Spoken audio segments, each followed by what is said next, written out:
"Let's leave it here," Reese Callahan said. "A clean break, no hard feelings." He set a black card on the granite kitchen island, squaring its edges like it was the last item on a checklist. "There's 10 million in the account. The code is your birthday. Consider it severance." Julian Ashford didn't move from where he stood by the window, his tall frame backlit by the gray wash of morning over the city. He didn't reach for the card. He didn't ask why. In 3 years, Reese had learned that silence was the only language. Julian spoke fluently when it mattered. "You don't want to eat dinner together?" Reese asked, almost gently, like he was offering a consolation prize. "One last meal? It's not like we're fighting. I already decided." "No," Julian said. "Just that. Fine. Suit yourself." Reese picked up his jacket from the back of a chair he'd never bothered learning the designer of. "Goodbye, Mr. Ashford." He didn't look back on his way to the elevator, not once. He would replay that detail more than any other, later. The fact that some door in him had already closed before the real one did, and he'd walked through the world for 3 days afterward, feeling almost proud of how easy it had been. 3 years. That was how long Reese Callahan and Julian Ashford had orbited each other, if orbit was even the right word for something so lopsided. Julian, the sun, self-sufficient and burning and never once asking anyone to notice. Reese, content in those years to simply exist in his light and take whatever warmth drifted his way without paying much attention to the cost of producing it. It hadn't been a bad 3 years, exactly. There had been vacations Reese barely remembered the destinations of, a penthouse he'd never once had to worry about the rent for, a wardrobe that had quietly upgraded itself every season without Reese noticing the transaction behind it. Julian had never withheld anything material. He had simply, somewhere along the way, stopped offering anything else, and Reese, young, comfortable, incurious, had never once thought to ask why. The morning he ended it, he'd told himself it was about the silence. Julian had gone cold weeks earlier, distant in a way that felt, to Reese, like the first stage of being discarded, and Reese had decided, with the particular arrogance of someone who has never once had to fight for what he wanted, that he would rather leave first than be left. It hadn't occurred to him, standing in that kitchen, with a black card and a rehearsed goodbye, that Julian's silence might have been the sound of a man drowning quietly enough not to inconvenience anyone with the noise of it. He would understand that failure of imagination far too late to matter. But first he had to learn it existed at all. Reese was elbow-deep in a textbook 2 days later, iced coffee sweating a ring onto his desk, when his phone lit up with a text from his roommate Tyler. "Tyler, dude, isn't this the guy you dumped?" "News is going crazy, run." Attached was a headline: Ashford Dynamics founder, 29, found dead in vehicle off Marina Pier, ruled self-inflicted. Reese read it 4 times before the words assembled into something that made sense, and even then, it didn't. Julian Ashford, 29. Drove his car off the pier the evening after Reese had left him standing at that window. The coroner's report, already leaked, already devoured by strangers online, put time of death at more than 3 hours before anyone found him. He didn't even wait a full day, Reese thought, and then hated himself for thinking about it like a timeline instead of a person. The comment sections were a slaughterhouse. Someone had dug up gossip, unverified, vicious, gleeful, about a young man who'd been kept by Ashford for years, who'd bled him dry and walked away the moment the money dried up. Gold digger, they called him. Coward, the reason a good man is dead. They didn't know his name yet. Reese sat with that small, cowardly relief and despised himself further for feeling it. He didn't cry. He kept waiting for it, and it didn't come, which frightened him more than the grief itself might have. He simply sat there, staring at a dead man's photo, thinking, I would never do that. If someone ever took everything from me, I wouldn't jump off a pier alone. I'd take the person who ruined me down with me. It was such a strange thought to land on. He didn't know, yet, how true it would turn out to be, for someone else's story, not his own. The official statement from Ashford Dynamics called it a private matter, made public against the family's wishes. Reese, scrolling through it at 2 a.m, felt something in that phrasing snag against his teeth like a piece of gristle he couldn't swallow. Family. Julian never talked about family. In 3 years, Reese had never once heard him say the word without his jaw tightening first. It took 1 week of obsessive digging, screenshots, forum threads, an old employee's since-deleted post that Reese caught in the 2 hours before it vanished, to understand what family meant. Julian's biological parents, Gerald and Diane Ashford, had severed contact with their son years before he'd made his first million. When word got out that he'd built a company worth billions, they had reappeared, towing along a poor orphaned nephew named Derek, whom they introduced everywhere as family that deserved a second chance. Derek was no orphan. He was Gerald's son from an affair Diane had conveniently never mentioned, and within 18 months of worming into Julian's life, he and his manufactured parents had siphoned off more than $100 million through shell investments, fraudulent contracts, and one very convenient venture capital deal that had collapsed specifically because someone had leaked doctored numbers to the fund's due diligence team. That fund had been Julian's last serious shot at the public listing he'd worked toward for years. Reese remembered it, vaguely, distractedly, the way you remember weather from a trip you weren't really paying attention to. He remembered being annoyed at the time that Julian had come home more tired than usual that quarter. He had never once asked why. I was there, Reese thought, staring at the deal's name on his screen. I was right there and I didn't ask him a single real question. None of it had a name that meant anything on the surface. Ashford, Ashford, Ashford, over and over, like the family was congratulating itself. Only one line, buried in a resentful ex-employee's post, mentioned Reese at all, and it called him the pretty thing selling himself to a rich man who didn't deserve to be treated so badly. He read that sentence perhaps 30 times. He did not defend himself, even in his own head. He wasn't sure he had the right to. The forum thread that finally connected every thread had been posted by someone using the handle ex-analyst throwaway, and it read less like gossip and more like a confession the poster hadn't fully meant to make. According to the post, Ashford Dynamics had, 3 years earlier, been on the verge of a second funding round with a firm called Meridian Capital, a deal Julian had personally walked into 4 separate boardrooms to secure, the kind of financing that would have let him go public a full 2 years ahead of schedule. The lead analyst assigned to due diligence, a sharp-elbowed young associate named Grant Pruitt, had leaked internal projections to a rival firm in exchange for a partnership track fast enough to skip a decade of grinding. The numbers that reached Meridian's investment committee weren't the real ones. The deal died in committee within a week, and nobody at Ashford Dynamics ever learned why until it no longer mattered. Grant Pruitt, it turned out, was not a stranger to Derek Ashford. They'd gone to the same business school. They'd split the finder's fee down the middle. There was a second name in the post, dropped almost as an afterthought. Weston Cade, heir to Cade Industries, one of the city's oldest manufacturing fortunes. And this was the part that made Reese sit up straight in his chair, the intended second investor in that same funding round, whose late arrival to the deal might have salvaged it entirely if he hadn't abruptly pulled out and left the country with his younger sister the same week the deal collapsed. Reese didn't understand the connection until he dug further. Weston's sister, Claire Cade, had been paralyzed in a car accident 8 months prior, a hit-and-run that had never been solved, that the family had quietly stopped pursuing after receiving what the Post described only as a very generous settlement from an anonymous party. Derek Ashford, furious at being overshadowed the moment Weston arrived in the city, and began asserting himself at Cade Industries, had allegedly arranged the accident himself, then arranged the payoff that ensured nobody looked too closely at who'd arranged it. It was almost elegant in its cruelty. Weston, grieving and distracted, pulled his investment and fled the country with his sister rather than risk another attack. Julian's funding collapsed as collateral damage nobody upstream had even intended as the primary target, and Derek, parasite that he was, simply moved on to his next target, richer, more established, and into unsuspecting, his own cousin. Reese sat with that information for a long time, the scale of it settling slowly, like sediment. It wasn't one betrayal. It was an entire ecosystem of them, radiating outward from 2 greedy, patient people who had learned exactly how much damage a family name could absorb before anyone thought to question it. Julian hadn't simply lost money. He had lost, without ever knowing it, an ally who might have seen the fraud coming in time to stop it.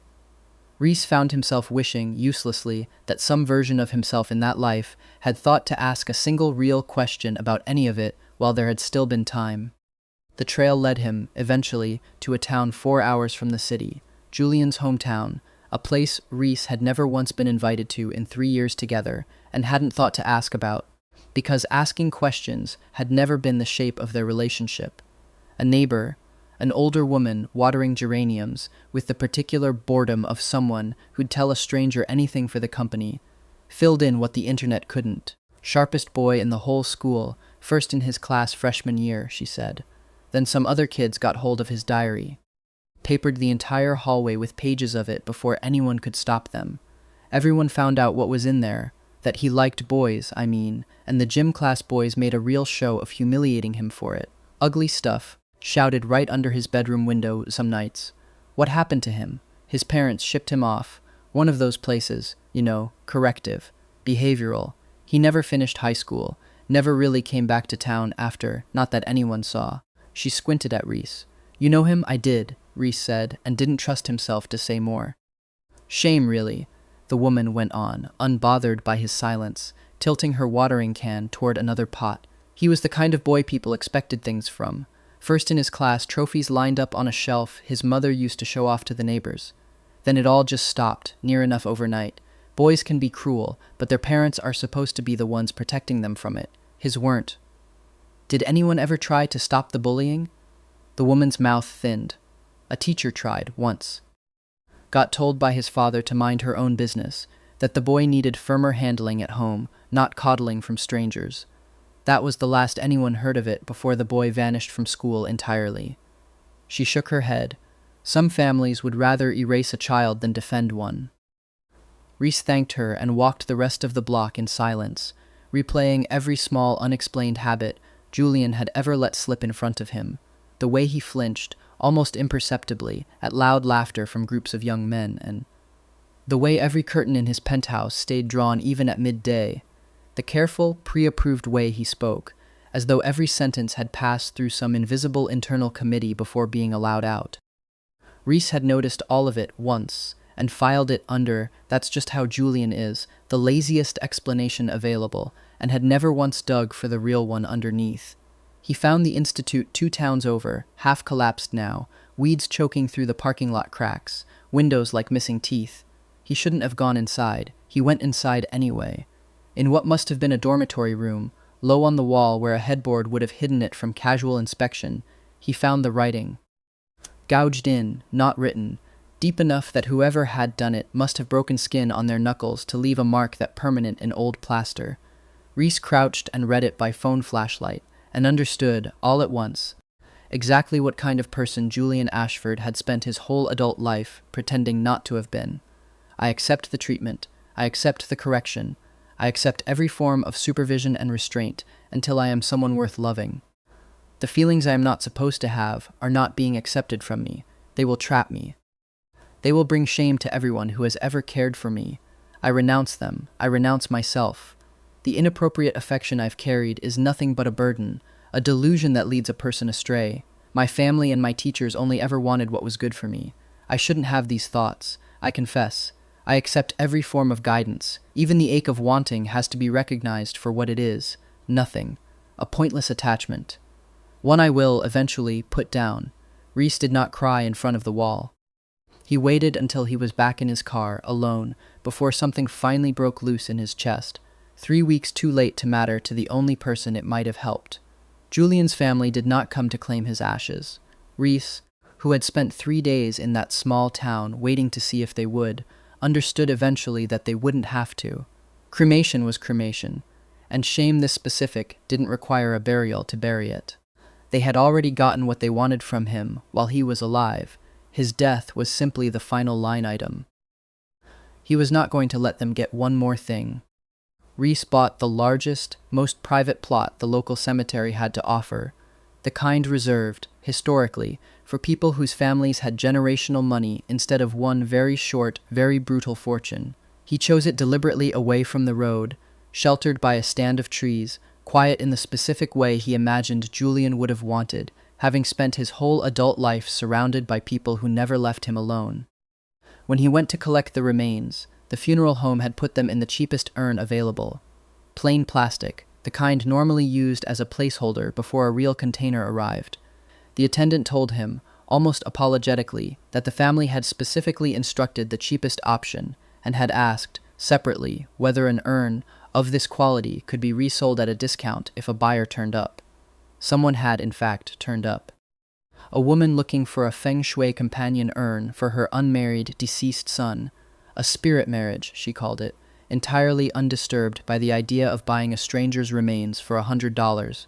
Reese bought the urn back from her at triple what she'd paid, said nothing about why, and had it destroyed.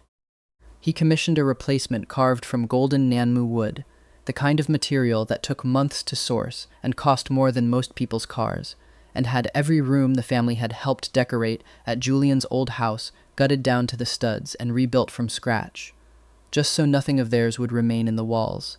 He didn't fully understand, yet, why he was doing any of this. He only knew that somebody, somewhere, should have done something for Julian Ashford while there was still time for it to matter, and nobody had, and it was too late now, and rage without an outlet has to go somewhere. He decided quietly, sitting alone in a cemetery at dusk, that he would ruin the 3 people responsible before he let himself grieve properly. It felt like the only clean thought he'd had in weeks. He never got the chance. The heat woke him first, a wrongness in the air, thick and bright, nothing like the overcast grief he'd been living inside for a month. Reese? Reese, honey, are you all right? His mother's hand was on his shoulder. His mother who had died, no. His mother, who was very much alive, standing in front of a wrought iron gate with a banner reading "Welcome, class of freshman year me" strung above it. You look like you're about to pass out. Did you get too much sun? Reese looked down at his own hands. Smoother, softer. A body he recognized the way you recognize an old photograph of yourself. Technically familiar, emotionally foreign. He was 18, almost. 2 weeks shy of it, if the banner's date was to be believed.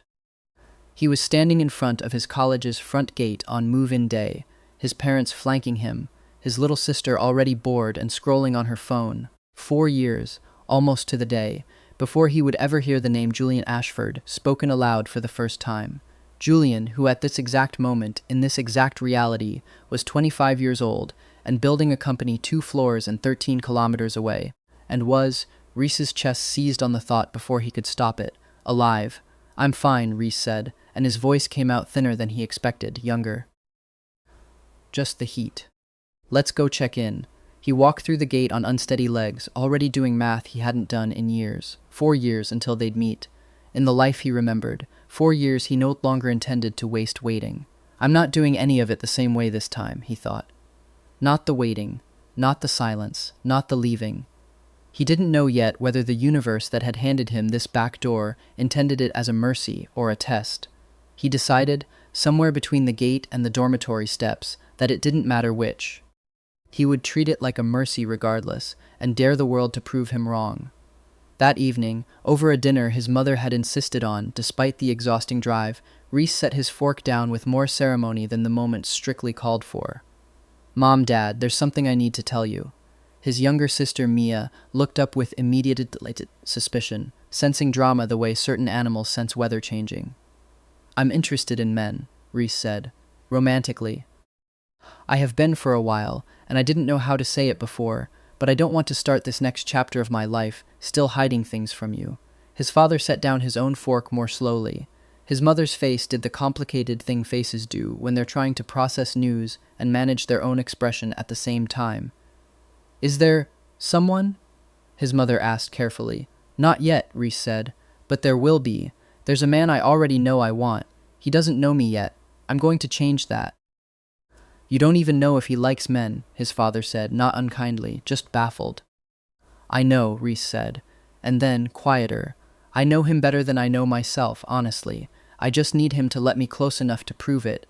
His mother reached over and covered his hand with hers. "If you're hurt because of this, we're still your family. That won't change."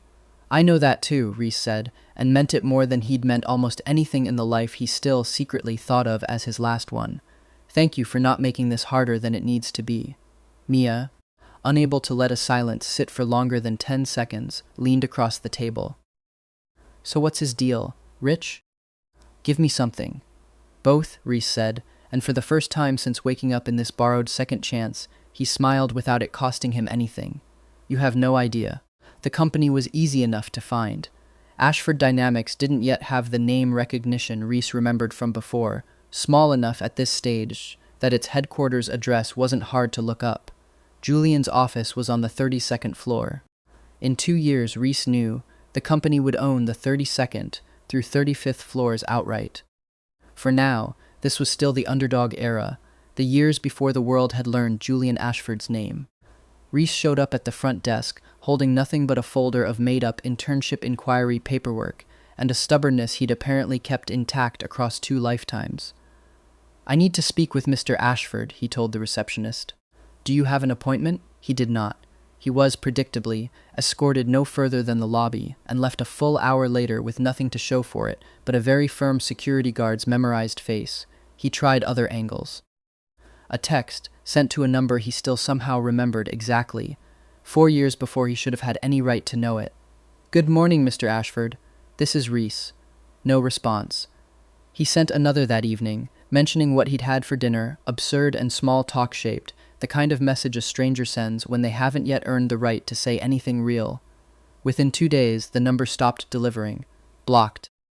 He wasn't discouraged, not really. He understood, better than anyone alive, exactly the kind of caution a man like Julian carried into every interaction with someone who wanted something from him. What discouraged him was the reminder, sharp and immediate, that in this version of events he was a stranger, an intrusive one. A number Julian's assistant, a sharp-eyed young man named Marcus Webb, had already flagged as a possible harassment case within the first week. "You should stop," Marcus told him bluntly, cornering Reese near the elevator bank on his 3rd visit. "Whatever you think you're doing, it's not working, and it's making my job harder. I know it looks strange," Reese said. "I promise I mean him no harm." "That's what they all say," Marcus said, not unkindly, just tired. "Go home, kid." Reese went home. He didn't stop. He simply got quieter about it, the way he'd learned, in another lifetime, that Julian preferred people to be. He changed tactics. Where noise had failed, patience might work. He learned, because he already knew, technically, having spent 3 years absorbing details Julian never confirmed and never denied, that flowers left at the parking garage were the one form of contact security wouldn't immediately reject, provided they came with no note demanding a response. Roses were the obvious choice, and Reese resisted them entirely. He remembered, distinctly, the years he'd spent never once seeing Julian send a rose to anyone, not even on their own anniversaries. How Julian had always deflected, vaguely, when Reese pushed him for the reason, until Reese had simply stopped asking and assumed indifference where there might have been something closer to reverence. Roses belonged to someone. Julian had told him once, years down the line, cryptic and unfinished. Reese hadn't understood it then. He suspected, now, it meant something closer to roses are for the kind of love I don't believe I'm allowed, and he wasn't going to make Julian confront that particular ghost before he even knew Reese's face. He chose calla lilies instead, white, unfussy, the florist's card reading dignity, grace, purity in a language Reese didn't especially believe in, but which felt, at least, like a version of respect Julian might not immediately flinch from. The first bouquet sat in the parking garage for 2 days before wilting untouched. Reese, watching from a discreet distance he'd bribed a guard to allow him near, felt something in his chest that he refused to name disappointment. He kept sending them anyway.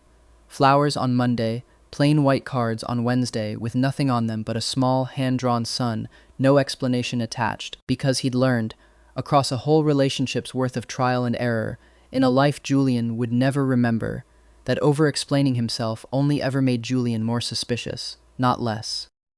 Weeks in, Marcus caught him again, this time holding no flowers, just standing near the garage, with an expression Marcus apparently found harder to categorize than harassment.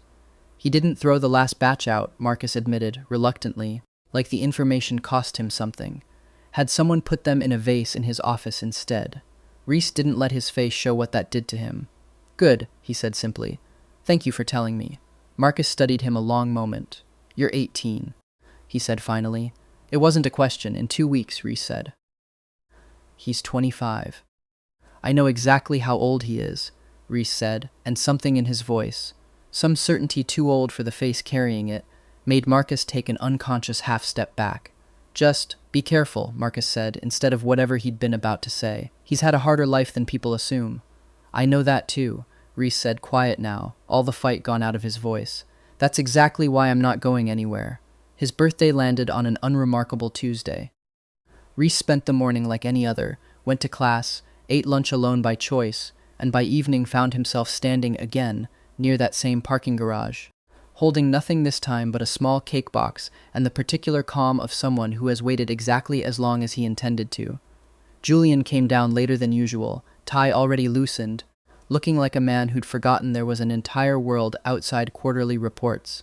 "You," Julian said, stopping short at the sight of him. It wasn't unkind, it also wasn't welcoming. "Happy almost your schedule being over," Reese said, holding out the cake box. "It's mango mousse. I hope that's not presumptuous. You need to stop coming here." Julian didn't take the box. "I turned 18 today," Reese said instead of arguing. "I wanted you to be the first person I told." Something in Julian's face shifted, not softened, exactly, more like a door checking its own lock before deciding whether to hold. "Why would that matter to me?" "Because I've wanted to do something for months that I promised myself I'd only do once I was legally allowed to," Reese said, setting the cake down on the hood of the nearest car with a steadiness that surprised even him. "So, since I'm 18 now." He stepped in and kissed him. Brief, careful, deliberately nothing like the desperate thing it felt like internally. A kiss that asked permission by how quickly it was willing to end. Julian didn't pull away immediately, which Reese would spend the rest of his life being grateful for, but he did step back the moment it ended, one hand coming up to press against his own mouth like he was checking whether it had actually happened. "I'm sorry," Reese said, and meant the apology entirely, even as he refused to regret the act itself, for being forward. "But I'm not sorry it happened. It's the best birthday gift I've ever gotten, being able to do that and mean it." "You don't know anything about me," Julian said. But the protest had gone thin, uncertain at the edges in a way Reese had never once heard from him in 3 whole years together before. "I know more than you think," Reese said gently. "I'm 18, I'm legally an adult, and I know exactly what I want, and it's you. I'm not going to pretend to be confused about that just because it might be easier for you if I were." Julian didn't answer. But he also didn't block Reese's number again that night, and when Reese checked in the morning, the cake box sat empty on Julian's desk, according to Marcus, who reported it with the resigned tone of a man watching a losing battle in real time. Reese had no intention of repeating the mistakes of the life he remembered, namely, the 3 years he'd spent as a kept boyfriend with nothing to his own name but the things Julian's money had bought him. This time, before he let himself get any closer, he wanted something that was undeniably his. He remembered, with the odd clarity that came from having lived a version of these years already, exactly which stocks would rise and which industries were about to shift, but he set most of that knowledge aside. Insider-adjacent shortcuts felt like cheating a life he wanted to build honestly. Instead, he did what he was actually good at. He took his 4 years of unlived experience and turned it into tutoring work, ghostwriting code for classmates too lazy or too lost to finish their own assignments, running datasets for graduate research projects that paid shockingly well for a college freshman, with a reputation for never missing a deadline. Within 2 months, he had enough saved to stop worrying about rent money. Within 4, an idea he'd been kicking around, a small mobile game, low stakes and strange and sweet, about a rabbit gathering flower seeds that kept getting stolen by garden moles, had turned into an actual prototype, built with the help of a burned-out but brilliant classmate named Dev, who'd been fired from his last 3 group projects for being, in his own words, too much of a genius to work with idiots. "If this flops, I'm blaming you," Dev told him over energy drinks at 2 in the morning. "It won't flop," Reese said, with the confidence of someone who had, in fact, already watched a very similar game make its first million in a life nobody else remembered. "But if it doesn't take off on its own, we monetize with ads instead of chasing whales for microtransactions. People forgive an ad for saving their run. They don't forgive being nickel and dimed. You're either a genius or you've done this before," Dev said. "Bit of both," Reese said, and didn't elaborate. He built one particular feature into the game that had nothing to do with revenue at all, a hidden set of dialogue lines the rabbit could unlock. If a player got far enough, each one a small, private message that had nothing to do with the plot. Reese never told anyone why. He didn't need to. He already knew exactly who he intended to send the sharing link to, once it launched, and exactly which of those 3 hidden messages he most wanted read. The game launched quietly, the way most small things do before they either vanish or catch fire. For the first week, downloads trickled in at a pace that made Dev anxious and Reese entirely unbothered. He already knew, from a life nobody else remembered, roughly how these things tended to go, and he wasn't about to let one slow week undo a certainty 4 years in the making. It caught fire the way these things do, unpredictably, and then all at once. A moderately popular streamer picked it up on a slow news day, charmed by the rabbit's stubborn insistence on replanting stolen flowers, no matter how many times the moles dug them up, and within 72 hours the download numbers had done something Dev described, not inaccurately, as obscene. Revenue followed fast enough that Reese found himself, for the first time in either life, holding real money that had nothing to do with anyone else's generosity. He didn't spend it the way 18-year-olds are supposed to spend sudden money. He didn't buy a car, or clothes, or the kind of visible flex that would have made his old dorm mates whisper.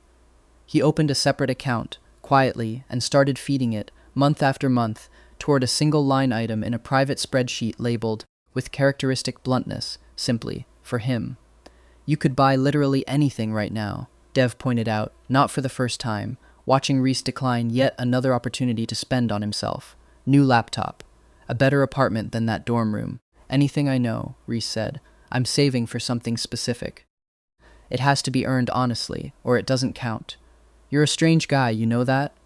I've been told, Reese said, and didn't elaborate, already thinking 4 years ahead to a car he intended to hand over without a single dollar of it tracing back to anyone but himself. By the time October cooled into something crisper, Reese had graduated from parking garage flowers to actual, if brief, conversations. A text answered here, a coffee accepted there, the kind of tentative détente that made Marcus visibly relax every time he clocked the two of them existing in the same space without incident. Reese wanted more. Specifically, he wanted an excuse, a legitimate, non-suspicious excuse, to be close to Julian for longer than the length of a lobby exchange, and he knew from a lifetime he alone remembered exactly which button to press to get it. He paid the maintenance contractor an absurd amount of money to delay, servicing on elevator 7 for one evening, and made sure, through a conversation with Marcus that felt casual and was not, that Julian would still be in the building past 6. It worked exactly as planned, right up until the moment it stopped feeling like a plan and started feeling like an emergency.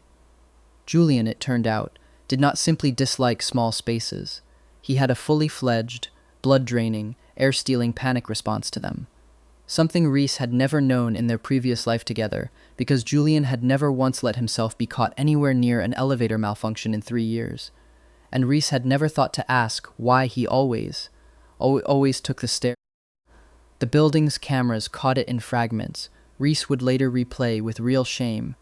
Julian's breathing going ragged through Marcus's phone speaker, his voice thinning into something young and frightened in a way his public persona never allowed.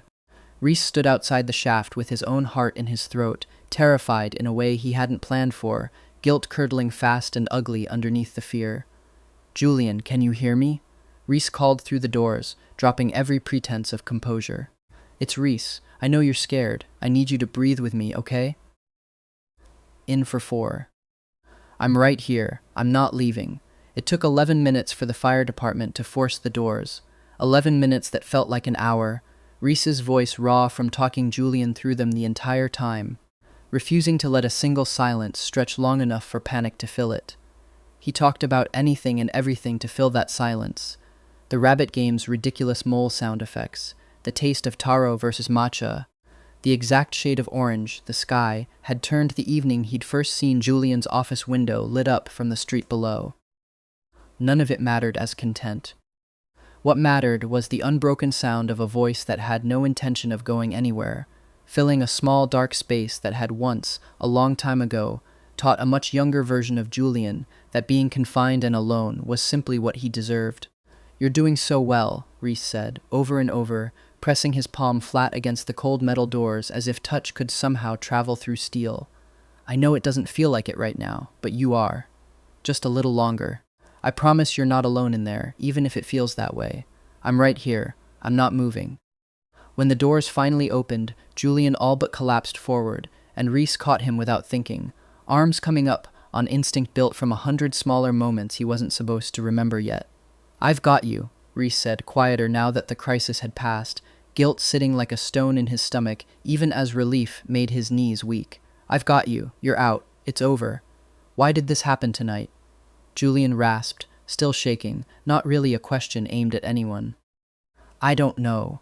Reese lied and hated himself for it, and swore silently, holding on to the one person he'd crossed lifetimes for, that he would never orchestrate anything like this again, that whatever closeness he wanted from Julian from now on, he would earn honestly, or not at all. He kept that promise. It was perhaps the only clean thing about that entire night. Something shifted after the elevator. Not trust, exactly. Julian wasn't built for anything that generous, not yet. But a kind of tired permission, the sense of a man too worn down to keep fighting a battle he was quietly losing anyway. Reese started showing up in the evenings with 2 cups of bubble tea instead of 1, texting ahead so security would let him up without a fuss, just visiting a friend, which Marcus allowed with the specific weariness of a man who had stopped believing his own protests. "Matcha or taro?" Reese asked one such evening, setting both cups on Julian's desk. "You already know I don't like matcha," Julian said, not looking up from his monitor. "I know. I brought it anyway in case you changed your mind since last week." Reese slid the taro cup closer. 5% sugar, extra pearls. "Try the first sip and tell me if it's too sweet." Julian took it, mostly, Reese suspected, to make him stop hovering. He drank it in silence for a moment, and then, quiet, almost accidental, like the words had slipped past a guard he usually kept posted, said, "It's fine, it wasn't much." Reese treasured it anyway. "Do you need an assistant tonight?" Reese asked, settling uninvited into the chair across from the desk. "I do filing. I make good coffee. I'm apparently excellent at handling emergencies involving stuck elevators." Julian's mouth did something that wasn't quite a smile but wanted to be one. "I have an assistant. A backup assistant, then. The kind who works for free and doesn't complain about overtime." "Why do you keep doing this?" Julian asked. Not sharp, just genuinely bewildered, the way a man asks a question he's given up expecting a satisfying answer to. Reese considered several answers, all of them true, and picked the one that felt safest to hand over first. "Because you work like someone who's never once let anyone take care of him, and I'd like to be the person who does. That's all. No hidden angle." Julian studied him for a long moment, something unreadable passing behind his eyes. "You're a strange kid." "I'm 18 and extremely certain of what I want," Reese said. "That's not strange. That's just efficient." Marcus, passing the office door on his way out, caught the tail end of the exchange and didn't bother hiding his grin. He'd stopped, weeks ago, referring to Reese as a security concern in his internal notes. Somewhere along the way, without either of them noticing exactly when, the label had quietly changed to something closer to the boss's, for lack of a better word, boyfriend. Later, alone in his dorm room, Reese would catalog the evening the way he'd started cataloging all of them lately, not out of nostalgia, but out of something closer to vigilance, a private ledger of proof that the second life was, in fact, diverging from the first in every way that mattered. In the version he remembered, 3 years had passed before Julian ever let him linger past business hours without an excuse. In this one, it had taken 4 months. In the version he remembered, Julian had never once admitted, even obliquely, that he'd noticed Reese noticing him. In this one, it had already happened twice. The math didn't prove anything, not really. Grief was not a science, and neither was love, no matter how carefully Reese tried to measure it. But it comforted him anyway, the way small, stubborn evidence always does when a person is trying to convince themselves that the future they're building might actually hold. It took Reese longer than it should have to notice that Marcus Webb had stopped simply tolerating him and started, quietly, helping him. The signs were small enough to miss if you weren't looking for them. Security never seemed to question Reese's late arrivals anymore, though no memo had ever been sent authorizing it. Reese's texts to Julian, once blocked outright, had started arriving at moments when Julian's calendar happened to be conveniently, suspiciously clear. The flowers that should have been discarded by the evening cleaning crew kept surviving, somehow until morning. He finally asked about it over coffee, the 2 of them alone in the break room while Julian was in a call neither of them was invited to. "You've been helping me, haven't you?" Marcus didn't bother denying it. "I clocked what you were doing a long time before you managed to charm your way into his good graces," he said. stirring sugar into his cup with more focus than the task required. I almost didn't. Guys like you show up around guys like him constantly. Pretty face, expensive taste, an eye for exactly how much a lonely rich man's affection is worth. I've fired 3 of them myself over the years, quietly, before Mr. Ashford even knew they existed. But not me, not you, Marcus agreed. You didn't want anything from him. Not money, not access, not a name to drop at parties. You wanted to feed him lunch and make him sleep before 2 in the morning for once. That's not the profile of someone running a con. That's the profile of someone who's already decided to stay, for reasons I don't fully understand and don't especially need to. Reese turned his own cup slowly between his hands. Why does it matter to you? He's your boss, not your family. Something in Marcus's face went briefly unguarded. I started as his assistant 4 years ago, back when this company was 3 people in a rented office above a dry cleaner's. I've watched him build something out of nothing, while eating alone at his desk every single night, refusing every invitation anyone ever extended, because some part of him decided a long time ago that he wasn't allowed the ordinary comforts other people took for granted. I don't have a family of my own to speak of. He's the closest thing to one I've got left. So yes, it matters to me. Then we want the same thing, Reese said quietly. We do, Marcus said, which is exactly why I'm going to keep watching you as closely as I watch everyone else who gets near him. Helping doesn't mean I trust you completely yet. It means I've decided you're worth the risk of trusting eventually. He capped his coffee and stood. Don't waste it. I don't intend to, Reese said, and meant it with the particular weight of someone who had already, in another version of these years, wasted exactly this kind of chance once before, and did not intend to survive doing it twice. Not everything in Reese's life orbited Julian, however much it might have felt that way. College came with its own smaller storms. A classmate named Corey had taken a dislike to Reese early in the semester, resentment dressed up as protectiveness over a senior named Paige, whom Corey had appointed himself the self-styled guardian of, despite Paige never having asked for the service. When Reese stepped between the two of them one afternoon to keep Corey from cornering Paige outside the lecture hall, the confrontation ended with a spilled milk tea, a shoved shoulder, and Corey screaming threats about getting him expelled, loud enough to draw a small crowd.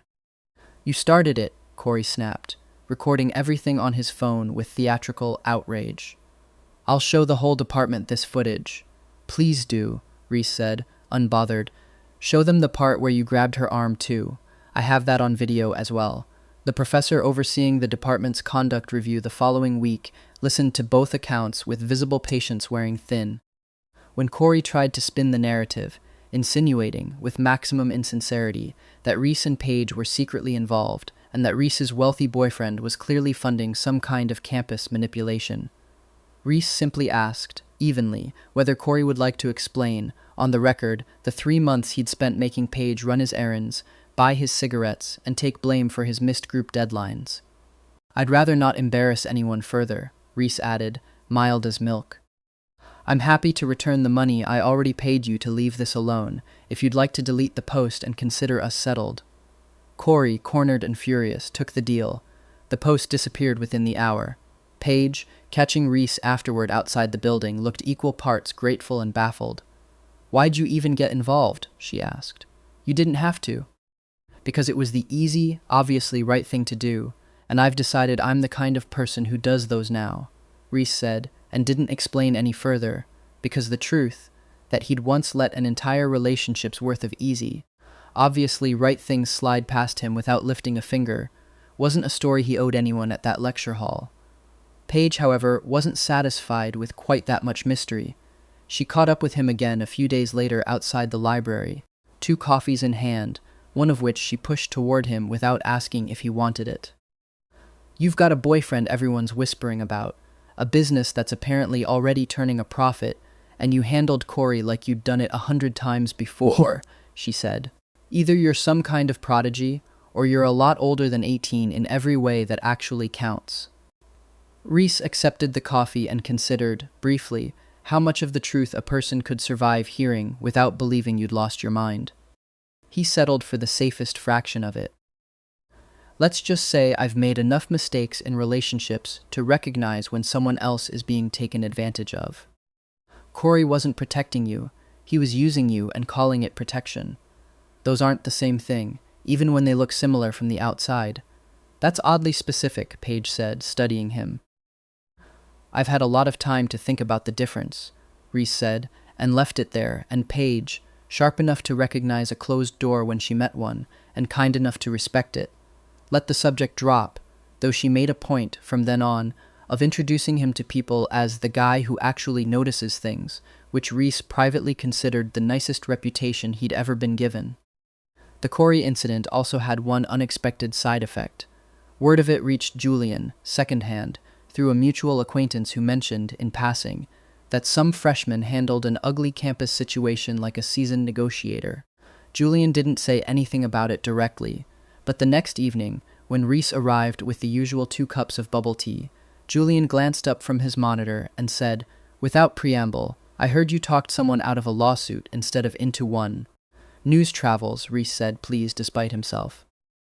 Most people your age would have let the fight escalate for the drama of it, Julian said. You de-escalated a situation that had nothing to do with you, protected someone who couldn't protect herself, and did it quietly enough that I only heard about it by accident. He held Reese's gaze a moment longer than strictly necessary. That's not a small thing. It was, Reese thought, the closest Julian had come yet to admitting, out loud, that he'd started paying attention.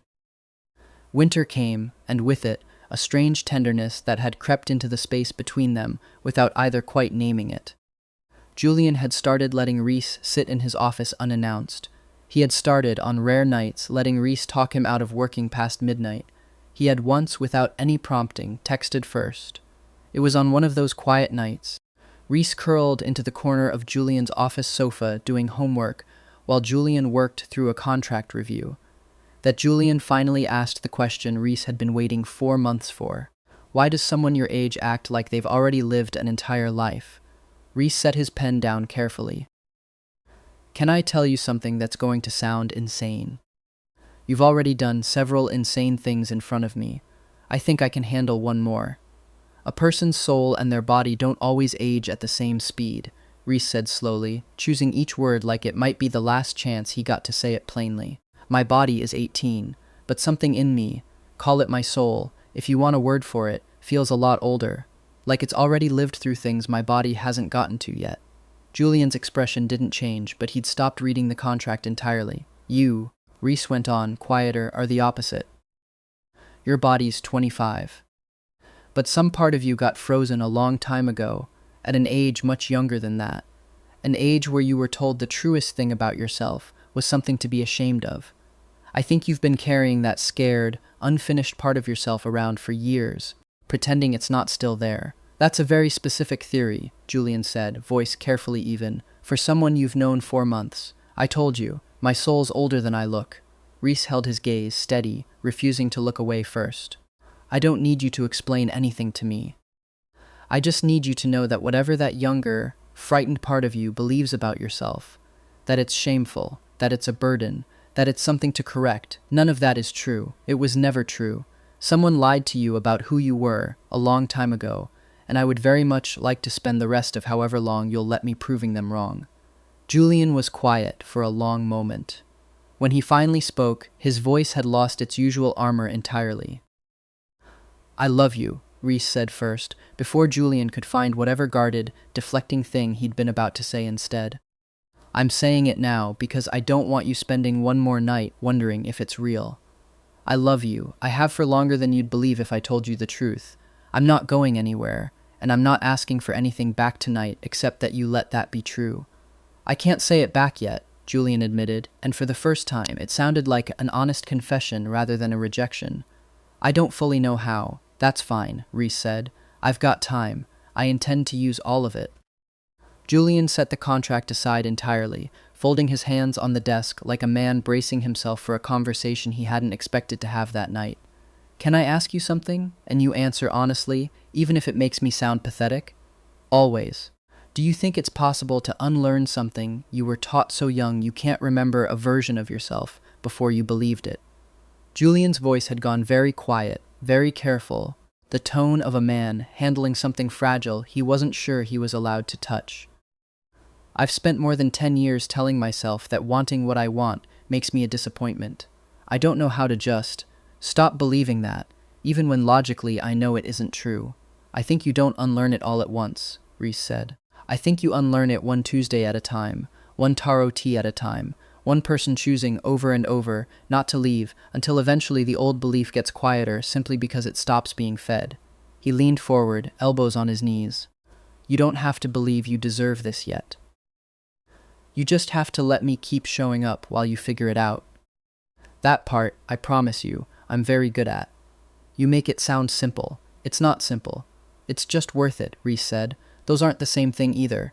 Julian looked at him for a long moment, really looked, the way he hadn't quite allowed himself to since the night of the elevator, since maybe ever, and something in his shoulders that had been braced for years, finally, fractionally, let go. Stay a while longer tonight, Julian said. It wasn't quite the confession Reese had asked for. It was, however, the first time Julian had ever asked him to stay instead of simply allowing it, and Reese understood, sitting there in the lamplight of an office 32 floors above a city that didn't yet know either of their names the way it eventually would, that this was its own kind of answer, smaller than the words he was waiting for, but no less real for its size. Always, Reese said again, and meant it exactly as much the second time. By the time the mobile game hit its stride, a modest but real success, enough to cover more than Reese had ever expected from a scrappy freshman year project, he had started, quietly, saving towards something specific. What are you even putting all this money into? Dev asked one night, watching Reese track spreadsheets with unusual focus. You dress like someone who still shops at the campus bookstore. A car, Reese said. For someone else. A car? What kind of car costs this much? The expensive kind, Reese said, smiling slightly, already picturing the exact black finish he remembered from a life that no longer technically existed. It's not for a while yet. I'm doing it in installments. I want it to be entirely mine to give. No help, no easy shortcuts. Just something I built myself, handed to someone who's never once had anything given to him without a price tag attached. He didn't tell Dev the rest, that in another version of this story, a version currently sitting folded somewhere in the part of his memory he didn't examine too closely anymore. That exact car had been the one Julian bought himself, without explanation, right after some unnamed near-miss that Reese, back then, had never once thought to ask about. Not this time, Reese thought, closing the spreadsheet, the city lights outside his dorm window blurring into something that looked, for just a moment, like the reflection of 32 floors of glass he'd once stood beneath in the dark, waiting for a man who hadn't yet learned it was safe to be waited for. He had years left before that particular gift was ready. He didn't mind. He'd already proven, to himself if no one else, that he was capable of waiting exactly as long as it took. The difference this time being that he no longer intended to wait in silence, and he no longer intended to walk away first. Somewhere on the 32nd floor, a light was still on. Reese picked up his phone and typed a single message before closing his laptop for the night. Reese, don't work too late. I'll bring taro tea tomorrow. No sugar negotiations this time. You're getting the extra pearls whether you like it or not. The reply came faster than he expected. Julian, I'll be here. 2 words.